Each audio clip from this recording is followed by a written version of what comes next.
अस्सलाम वालेकुम viewers, welcome back to my channel cooking tower Pakistan vlogs. अच्छा जी, तो ये व्लॉग मैंने बनाया है। हम लोग निकले थे, संडे था तो आउटिंग के लिए निकले। थोड़ा सा सोचा कि आवारागर्दी हो जाए तो बच्चों के साथ निकले, बड़ा मज़ा आया। सबसे पहले तो ये हमने विज़िट किया एफडीए सिटी।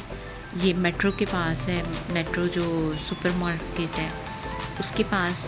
और वहाँ पे बच्चों ने देखा, बस घूमे फिरे। अभी इतना डेवलप नहीं है एरिया, है तो थोड़ा सा सस्ता ही है लेकिन डेवलप नहीं हुआ हुआ इतना। तो अच्छी थी कॉलोनी। फिर हम लोग मेट्रो चले गए तो चलें थोड़ा सा घूम फिर लें, बच्चे थोड़ी आउटिंग कर लें। और उसके अलावा ये है कि कुछ अगर अच्छा लगेगा, क्योंकि क्लियरेंस सेल्स लगी हुई हैं, अगर तो कुछ परचेज़ भी कर लेंगे। चलिए जी, हम लोग निकले और गाड़ी में मेट्रो में पहुंच चुके थे। लीजिए जनाब, मेट्रो आ गया था और इतनी ज़्यादा गर्मी थी बाहर, अच्छा खासा मौसम गर्म था। तो लेकिन उसके बावजूद बाहर जंपिंग स्लाइड्स लगाई हुई हैं उन्होंने बच्चों के लिए, तो उस पर बच्चे खेल रहे थे। ये है कि आउटिंग तो है लेकिन थोड़ा सा केयरफुल भी रहें, क्योंकि गर्मी बहुत ज़्यादा है। तो इस चीज़ का ध्यान रखें कि बच्चे ये ना हो कि इस तफरीह में बच्चे बीमार हो जाएं। तो जी, ये हम अंदर एंटर हो गए थे और जाते साथ उन लोगों ने एक गेमिंग एरिया बनाया हुआ था। तो अहमद ने सबसे पहले प्ले किया और बहुत बहुत ज़्यादा वो एक्साइटेड था, क्योंकि उसने ये गेम पहली दफ़ा प्ले करना था। और उसके बाद बारी आई फ़ातिमा की। अहमद ने अच्छा खासा प्ले कर लिया था लेकिन फ़ातिमा को प्ले करने में काफ़ी मुश्किल हो रही थी, तो उसके पापा अच्छा, उसकी मदद बच्चों के को लिए देखा दौड़े आए। देखी एक ही गेम खेलना था। जो अहमद ने प्ले किया है ना, वही सबने करना है। सारे के सारे बच्चे कॉपी कैट हैं, एक दूसरे को कॉपी करते हैं कि अहमद भैया ने ये गेम खेला है तो मैं भी खेलूँगा। हम लोग जॉइंट फैमिली में रहते हैं, तो मतलब दो फैमिलीज़, मेरे देवर की फैमिली थी और हम लोग थे। बहुत मज़ा आया, बहुत फ़न किया। और ये अब प्ले कर रही है हादिया। वो कुछ ना कुछ उल्टा सीधा घुमा तो रही थी स्टीयरिंग को, लेकिन यह है कि गाड़ी की स्पीड काफ़ी ज़्यादा थी। उन लोगों को, बच्चों को इतना नहीं पता होता कि कितना एक्सीलेटर को मैंने प्रेस करना है और कितना स्पीड देनी है, लेकिन बस खेल रहे थे। ये है कि फ़न, मज़ा कर लिया बच्चों ने।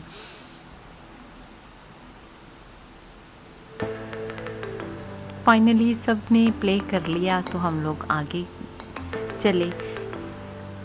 यहाँ कुछ मेडिकेटेड क्लोथ्स थे और काफ़ी अच्छे थे। उस पर सेल भी लगी हुई थी, जो 2700 का था और अब वो मिल रहा था 2100 में, और ये 1700 में मिल रहा था।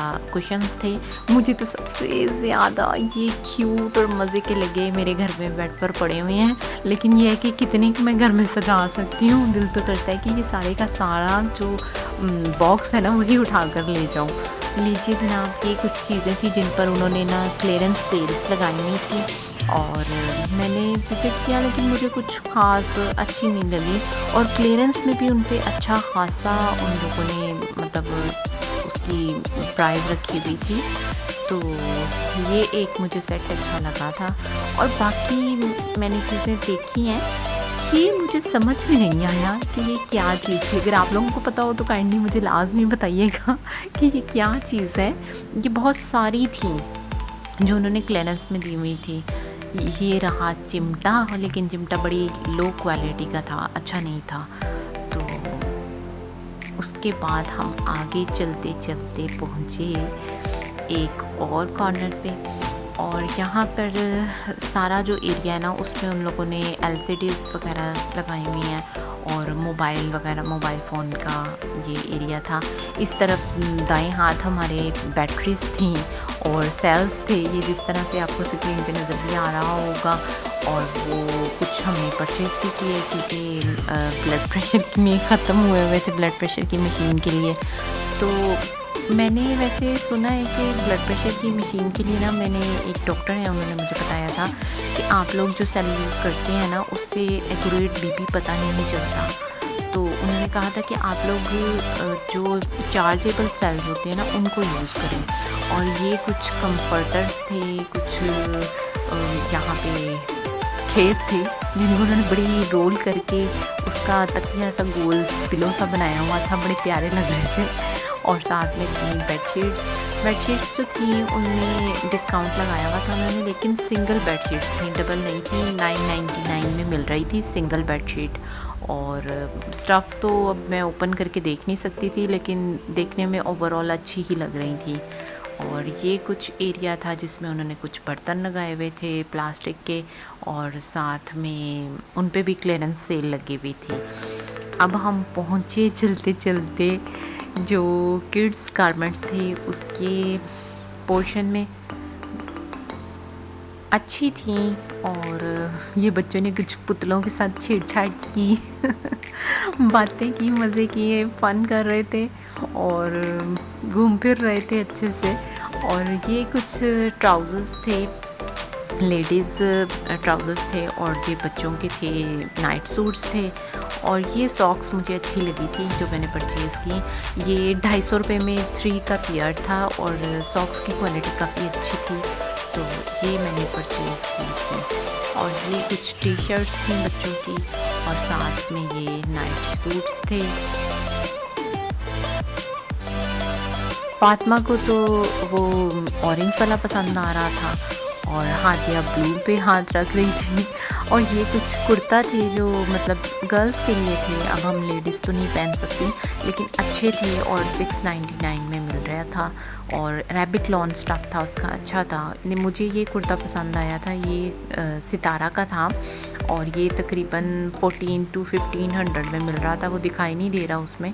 तो ये ट्राउज़र्स थे जिन पर उन्होंने सेल लगाई थी, लेकिन ये ट्राउज़र्स काफ़ी कॉस्टली थे। इसका तो मुझे ब्लैक का तो स्टफ़ भी अच्छा नहीं लगा था, ये थोड़ा पीसी टाइप का कपड़ा था, अजीब सा कपड़ा था, जब मिक्स सा होता है ना जिसमें तार होती है, आग लगा देता है गर्मियों में, ये वो स्टफ़ था। लेकिन काफ़ी महंगे थे। ये 2500 का ट्राउज़र था जिसको वो ना सेल में दे रहे थे 15 में।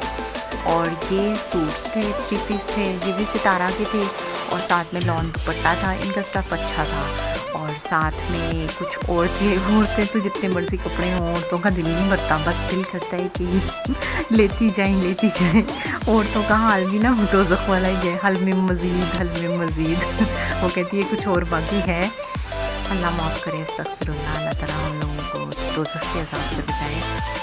तो बाकी ये है कि ये कुछ कपड़े थे। चलते चलते मैंने ड्रेसिंग रूम के मिरर में खुद को भी देख लिया थोड़ा सा।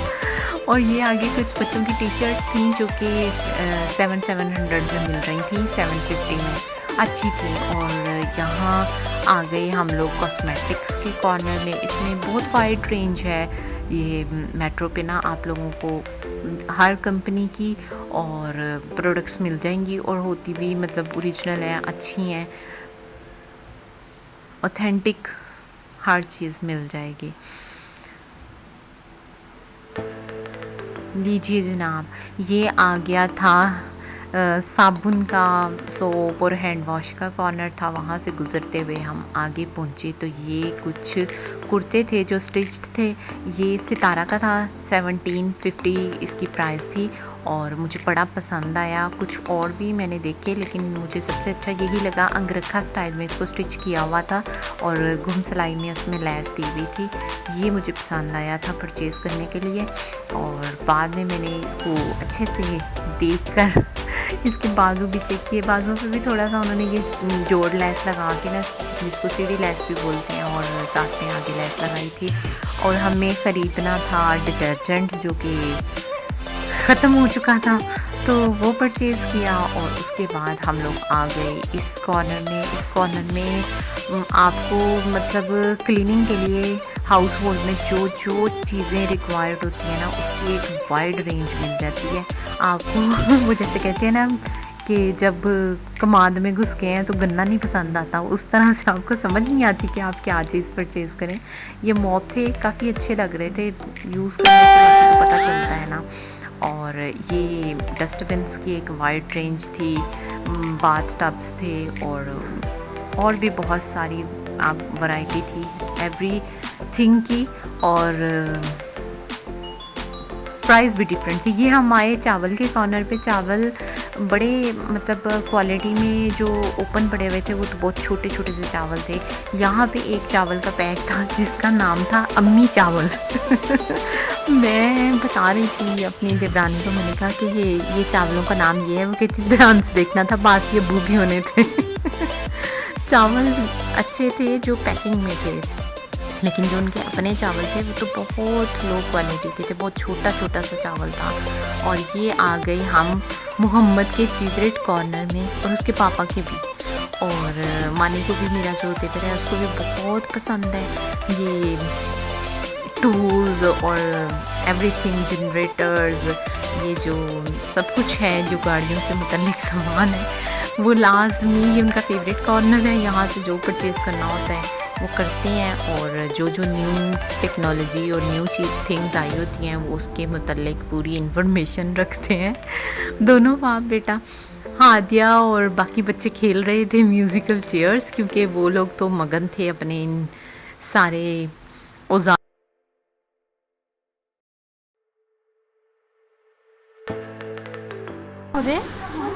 मैं आप ना गुम हो जाओ, मुझे लगता था मैं गुम हो जाऊंगी। आप तो गुम नहीं होगी। आपके पास तो फोन ही है। अच्छा, जिसके पास फ़ोन होता है वो गुम नहीं होता। हाँ, वो तो फोन करेंगे भी चलेगा। यहाँ मैंने हादिया का हाथ पकड़ रखा था, तो मैंने कहा हादिया आपने मेरा हाथ पकड़ रखना है, मैं गुम ना हो जाऊँ। तो हादिया कहती है कि आप कैसे गुम होंगी, आपके पास तो फ़ोन है। मैंने कहा क्यों, जिसके पास फ़ोन होता है वो गुम नहीं होता। तो उसने मुझे रीज़न बताया है कि वो तो फ़ोन करके पूछ लेगा ना कि आप लोग कहाँ हो, तो मैं ही गुम होंगी, आपने मेरा हाथ इसलिए पकड़ रखा है। लीजिए जनाब, ये शॉपिंग हुई पूरी, और उसके बाद हम लोग निकले बाहर, तो उफक पे लाली फैल चुकी थी और शाम हो रही थी। दो वक्तों का एक वक्त हो रहा था, और दिन जा रहा था, रात आ रही थी। बड़ा खूबसूरत सा मंजर था, आसमान पे लाली सी फैली हुई थी, सूरज गरूब हो रहा था। ये यूनिवर्सिटी ऑफ फैसलाबाद के पास से हम लोग गुजर रहे थे, बहुत बड़ी मेडिकल यूनिवर्सिटी है। तो इसके पास से गुज़रते गुज़रते मैंने सोचा कि चलें आपको भी साथ में सैर कराती चलती हूँ, क्योंकि आधा शहर तो आज हम घूमने वाले थे। हम लोगों ने बहुत लॉन्ग ड्राइव की, मतलब तकरीबन क्लॉक टावर छोड़ के बाकी हमने आधा फैसलाबाद तो घूम ही लिया था। फैसलाबाद बहुत बड़ा है और ये कुछ न्यू हाउसिंग सोसाइटीज़ बनी हुई हैं, तो अभी डेवलप हो रहा है एरिया, ये उसके पास से हम लोग गुज़र रहे थे। तो मैंने सोचा कि आप लोगों को बता दूं, ये एरिया क्लॉक टावर से काफ़ी दूर है, लेकिन बहुत सारा डेवलप हो चुका है।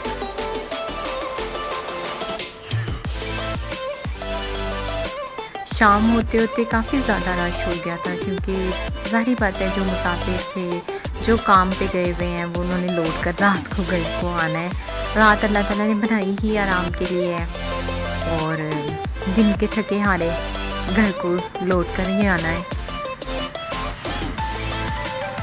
इस टाइम पे हवा बहुत तेज़ चल रही थी, तो मुझे हाथ में मोबाइल पकड़ना बहुत मुश्किल हो रहा था, क्योंकि मैंने विंडो मिरर नीचे किया हुआ था, तो उसकी वजह से ना हवा के थपेड़े जो बज रहे थे ना वो मेरे हाथों पे, मेरे हाथ उसकी वजह से हिल रहे थे, इसलिए वीडियो भी आपको अच्छी खासी हिलती हुई फील होगी। ये 3 बच्चे जा रहे थे अपने फादर के साथ बैग पे ना, तो तीनों के तीनों ने कराटे यूनिफॉर्म्स पहन रखे थे। मैंने कहा अच्छा ये कोई कराटे क्लास ज्वाइन करके आए हैं। तीनों बच्चे बड़े प्यारे लग रहे थे, अच्छे खासे बल्कि से थे। अब तो गुजर चुके हैं, काफ़ी पीछे रह गए थे। मैंने बहुत कोशिश की कि अगर वो हमारे पास से गुजरे तो मैं उनको थोड़ा सा क्लोज़ करके दिखा सकूं, लेकिन नहीं दिखा पाई। शाम हो रही थी, सबने गाड़ियों की हेडलाइट्स ऑन कर ली हुई थी और अंधेरा फैलने वाला था, लेकिन हम लोग अभी थोड़ा सा और घूमने वाले थे।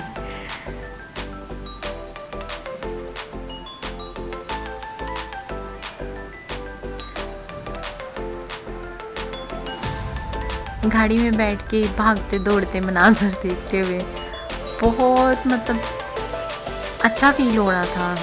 ये किप्स कॉलेज की एक ब्रांच है जो कि रास्ते में पड़ती थी, इसको भी मैंने शूट किया। इस एरिया में ना, इस रोड पे काफ़ी सारी फैक्ट्रीज़ हैं और जिनकी आउटलेट्स भी हैं, मतलब फैक्ट्री आउटलेट जो होती है जहाँ पे रिजनेबल आपको कपड़े मिल जाते हैं फैक्ट्री के, तो वो भी काफ़ी सारी हैं। जैसे अल रशीद की है, अल हमरा वाले अपने बनाने जा रहे हैं, और ये सितारा की है फैक्ट्री आउटलेट, बहुत बड़ी थी, उस पर 51% ऑफ भी लगा हुआ था।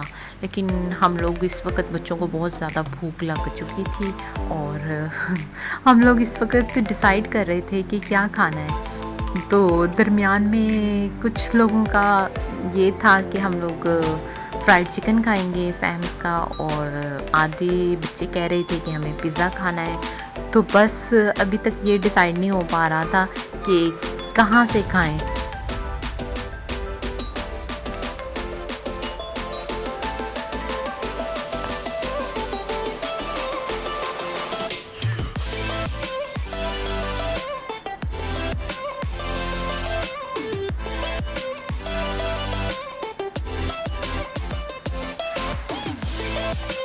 तो जनाब, इस टाइम मुझे एक बड़ी ज़ोर की शायरी आ रही है, तो मैंने सोचा कि आपके गोश गुजार करती चलूँ।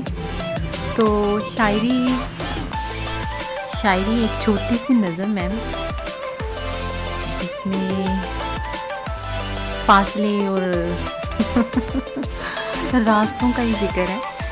चलिए जी, मैं सुनाती हूँ। मेरे चारा कर, मेरे दर्द की तुझे क्या खबर, मेरे चारा कर। तू मेरे गमों का शरीक है, नहीं हम सफ़र, मेरे चारा कर। मेरे हाथ से तेरे हाथ तक, वो जो हाथ भर का था फासला, कई मौसमों में गुज़र गया।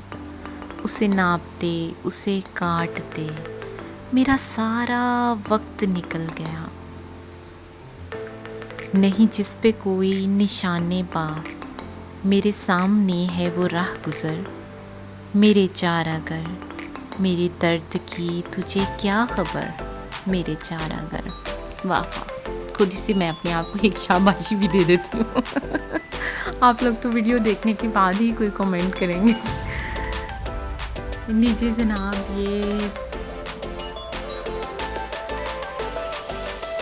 हम लोग चलते काफ़ी आगे आ गए थे। यहाँ पे बहुत सारे रिक्शास थे, देख सकते हैं आप, ऑटो रिक्शास की क्यू बनी हुई थी बहुत बड़ी। बड़े अच्छे लग रहे थे देखते हैं, वो यूं लाइन में खड़े। मैं कुछ को शूट कर पाई हूँ, कुछ को नहीं कर पाई, लेकिन मुझे बड़ा अच्छा लगा। और यहाँ से हमने लिया था टर्न, और ये टर्न हमने लिया था किस तरफ जाने के लिए। मुझे ना असल में रास्तों का इतना पता नहीं चलता। हम लोग पहले तो यहाँ सायर रियाज पे रुके थे और गाड़ी रोककर अच्छी खासी हमारी डिसाइड हो रहा था कि क्या खाएं। तो वो बच्चों में से और बड़ों में ये बहस चल रही थी। तो चलते कुर्राए फाल जो था वो सैम्स के नाम फ्राइड चिकन पे आके ख़त्म हुआ। भूख बहुत तेज़ लगी हुई थी और अब हमें जाना भी काफ़ी दूर था। हम लोगों ने हरियावाला चौक जाना था, वहाँ से खाना था हमें, तो उस प्लान से।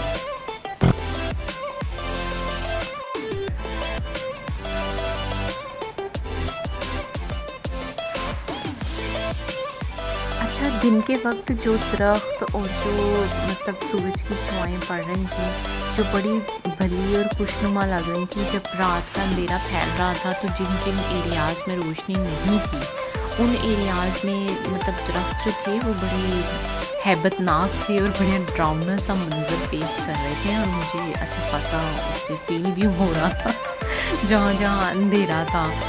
तो लेकिन ये है कि देखिए, वही मंजर, वही मनाजर दिन के वक्त बहुत खुशनुमा लगते हैं, और जैसे ही अंधेरा फैलता है तो वो चेंज लगना शुरू हो जाते हैं। ये हम लोग DPS स्कूल और DMC के पास से गुज़र रहे थे, और देख सकते हैं आप लोग यहाँ जो दरख्त और जो पौधे पेड़ हैं वो इस टाइम रात के अंधेरे में।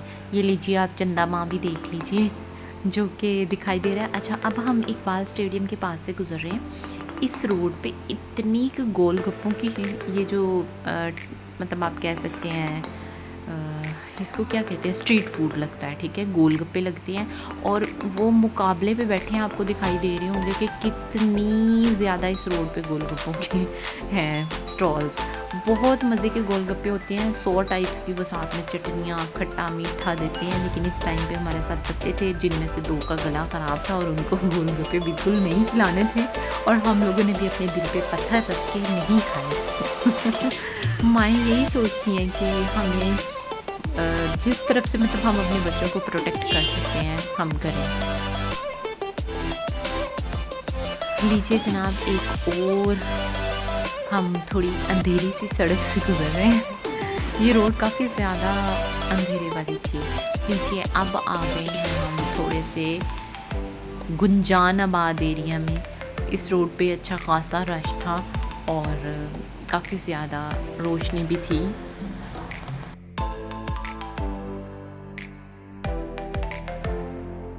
तो जनाब यहाँ से हमने टर्न लिया था GTS की तरफ। ये एक उन्होंने बड़ा खूबसूरत सा वाटरफॉल रखा हुआ है जो कि मतलब नीचे मग है और उसके ऊपर एक मतलब कैटल से पानी गिर रहा है और वो हवा में है। बड़ा खूबसूरत बना हुआ है, बड़ा प्यारा है। मैं उसको अच्छे से शूट नहीं कर पाई और ये आपको GTS नज़र आ रहा है। आपको बड़ी बड़ी बसेस और जो AC कोचेस होती हैं वो भी दिख रही होंगी। अब हम चढ़ गए थे पुल पर और ये ब्रिज वहीं से लिया है हमने टर्न और अब हमें जाना है झाल रोड पे उतरना है हमें। ये झाल का ब्रिज है। मुझे अच्छे से सोचना पड़ा है क्योंकि मुझे रास्तों का पता नहीं चलता, मैं आपको पहले भी बता चुकी हूँ। और अब हम उतर रहे थे। अच्छा, जब चढ़ते हैं तब तो इतना कुछ नहीं होता, जैसे झूले भी लिए हम लोगों ने, कुछ नहीं होता। लेकिन जब उतराई होती है ना, उसमें दिल थोड़ा सा बैठता सा होता है। मेरे साथ तो ऐसा ही होता है, मुझे नहीं पता क्या होता हूँ, क्या फील करते होंगे। और ये हम उतर गए हैं नीचे और अब हम जो मसरूफ़ तरीन रोड है झाल रोड, यहाँ बहुत बड़ा बाज़ार है, बहुत सारी शॉप्स हैं हर ब्रांड के जूतों की और दूसरी जो कॉस्मेटिक्स की, फिर ज्वेलरी भी आपको एवरी टाइप्स की मिल जाएगी यहाँ। बहुत पुराना एरिया है और बड़ा गुंजानाबाद इलाका है ये। और यहाँ पे ट्रैफिक हर टाइम बहुत सुस्त रवि से ही गुज़र रही होती है क्योंकि ये एरिया बहुत ज़्यादा जो है ना वो डेवलप्ड एरिया है। और यहाँ पे आपको दिखाई भी दे रहा होगा कि हम लोग कितनी जगह रुक रहे हैं क्योंकि रास्ता मिलेगा तभी आगे निकलेंगे। अब हम उतरे थे हरियावाला चौक में सैम्स पे और जा रहे हैं अंदर और जाकर हम खाएंगे। बहुत ज़्यादा भूख लग चुकी थी, इतना ज़्यादा हम घूमे। हम लोग घर से तकरीबन मुझे लगता है कि 5 बजे निकले थे और जब हम घर आए थे तो 9 बजने वाले थे। यानी इतने घंटे हम घूमते रहे, अंदर एंटर हुए हैं। और अब बैठेंगे, जो डील हमने ली थी वो भी मैं आपके सामने शो कर दूँगी। ये फ्राइड चिकन था, साथ में फ्राइज़ थी और साथ में कोल्ड सलाद था। बहुत मज़े का था, गरम गरम। जब दूसरी जब सामने आया ना तो बस फिर हाथ नहीं रुका, मैंने कैमरा रोक दिया था। ये मैंने सलाद डालने की एक नाकाम कोशिश की थी लेकिन वो डल नहीं पा रहा था। उसके बाद मैंने वो जैसे वो अनवर मकसूद अपनी पोइट्री में कहते हैं ना, हाबड़ हाबड़ पीन लगा मैं वरियां दा तरहाया, उस तरह से मैंने भी फटाफट खाया। ये हम गुज़र रहे हैं अब्दुल्लापुर से। अब्दुल्लापुर का ये वाटरफॉल है। इस टाइम पे उन्होंने वाटर नहीं चलाया हुआ लेकिन ये लाइट्स के दरमियान में पानी गिरता है ऊपर से नीचे। बड़ा खूबसूरत सा मंज़र होता है, बहुत प्यारा लगता है। और हम लोगों ने वापसी की राह ली क्योंकि सुबह बच्चों ने स्कूल जाना था और संडे का दिन जो था वो फंडे बन चुका था। बहुत मज़ा किया, बहुत ज़्यादा इंजॉय किया। फैमिली के साथ जो गेट टुगेदर्स होती है ना, उसमें बंदा सबसे ज़्यादा कंफर्टेबल होता है और सबसे ज़्यादा मज़ा करता है। ये हम गुजरे हैं रेलवे लाइन के पास से। यहाँ से रेलवे स्टेशन, दूसरी तरफ रेलवे स्टेशन है तो यहाँ से रेलवे लाइन गुजरती है। तो इस एरिया पे इतनी ज़्यादा फूड के ये स्टॉल्स थे और हर स्टॉल वाले ने एक डिफरेंट कलर की लाइट लगाई थी जो गाड़ी में से गुजर के जाते हुए बड़ा प्यारा सा मंजर पेश कर रही थी। आप लोगों को भी दिखाई दे रहा होगा कि डिफरेंट कलर्स की लाइट्स गुजर रही हैं और बड़ा प्यारा सा मंजर था। लेकिन बैक साइड पे एक हैबत सी थी, आपको दिखाई दे रही होगी कि बैक पे रेलवे की ट्रैक है और उस ट्रैक पे बिल्कुल भी कोई भी लाइट नहीं है ज़रा सी भी। और उसकी मतलब रेलवे ट्रैक के भी काफ़ी फासले पे बैक साइड पे मतलब घर हैं और थोड़ा सा रोड भी है। तो वो वहाँ कहीं इक्का दुक्का लाइट्स आपको दिखाई लाजमी दे रही होंगी, बाकी तो सारी रोड पर अंधेरा ही था। तो जी यहाँ से हमने टर्न लिया फाटक से और हम आगे निकले अपने घर की जानिब और रास्ते में मैं आपको दिखाती चलूँगी। आप देख सकते हैं लाइट्स डिफरेंट कलर्स की हैं और बहुत प्यारी लग रही थी रात के टाइम पे। मैंने आपसे कहा था ना कि मैं आपको आधा फैसलाबाद आज के दिन में घुमा दूँगी, तो देख लीजिए आपने घूम ही लिया है। अभी हम यहाँ से टर्न लेंगे और हम लोग जाएंगे अपर चौक और वहाँ से आगे अज़ीज़ फातिमा रोड पे। अज़ीज़ फातिमा रोड की मैं आपको खासियत बता दूँ, ये लीजिए हम पहुँच चुके हैं अज़ीज़ फातिमा रोड पे। इस रोड पे बहुत सारे हॉस्पिटल्स, क्लिनिक्स, डॉक्टर्स, बहुत सारे डॉक्टर्स बैठते हैं और उसके अलावा सबसे मशहूर अस्पताल तो अज़ीज़ फातिमा ट्रस्ट हॉस्पिटल ही है। और उसके अलावा ये है कि इस एरिया में स्कूल्स बहुत ज़्यादा हैं, इस रोड पे स्कूल्स बहुत ज़्यादा है और फार्मेसीज़ बहुत है, बहुत सारे मेडिकल स्टोर्स हैं और हर मतलब कंपनी का स्टोर तकरीबन इस रोड पे आपको मिल जाएगा। फूड स्टॉल्स हैं, ये एरिया सारी रात खुला रहता है और बहुत ज़्यादा मतलब आप कह सकते हैं कि गुजरान आबाद एरिया है। मुझे तो इस एरिया से ख़ास उनसियत भी है क्योंकि मैं इसी एरिया में बड़ी हुई हूँ। ये एरिया मेरे मेके की तरफ है, तो इसलिए भी। अब हम आए थे मिलत चौक में और यहाँ पे था सिग्नल बंद। आगे जाकर हम रुक गए सिग्नल पे। आप लोग भी लाजमी रुका करें और केयरफुली ड्राइव किया करें क्योंकि ज़िंदगी एक ही बार मिलती है और बार बार ये नहीं मिलनी, इसलिए केयरफुल रहा करें, अपना ख्याल रखा करें, अपनी फैमिली का ख्याल रखा करें। वीडियो अच्छी लगी तो इसको लाइक कीजिएगा और चैनल को सब्सक्राइब कीजिएगा। Thanks for watching.